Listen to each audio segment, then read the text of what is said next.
घिरी बेरी रे हमका घिरी बेरी फूल फूल निखारे ओ बलमा पान ठेला वाला हो बाजार मेला वाला रजा हमका घिरी बेरी रे हमका घिरी बेरी छी हमका घिरी बेरी फूल फूल निखारे ओ बलमा पान ठेला वाला हो बाजार मेला वाला रजा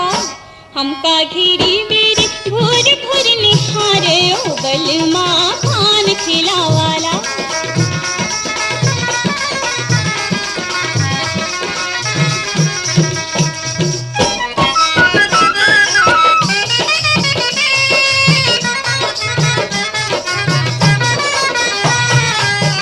पहली नजर माँ वो काने का कह गए हो गए जी थकले ठाड़ी की ठाड़ी रह गए दूजे नजर माँ जी दूजे नजर हाँ जी दूजे नजर माँ ऐसे बातों कह गए उड़ते चिड़ैया जस पिंजरा माँ फंस गए हमका आनी बानी रे हमका आनी बानी की सपना दिखावे ओ बलमा पान ठेला वाला हो बाजार मेला वाला रजा हमका घिरी बेरी भूर भूर निहारे ओ बलमा पान ठेला वाला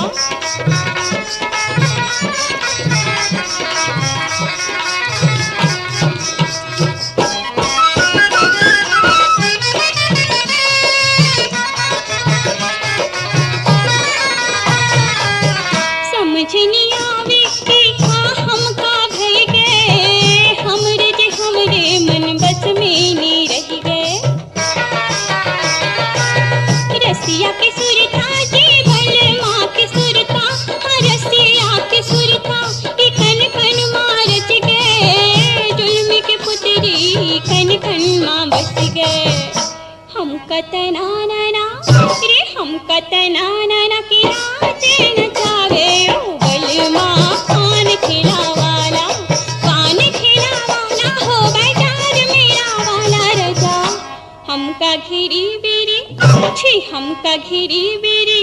रे हमका घिरी बेरी भूर भूर निहारे ओ बलमा पान ठेला वाला हो बाजार मेला वाला रजा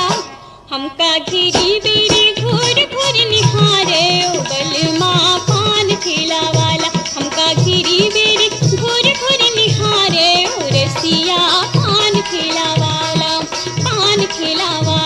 जी पान ठेला वाला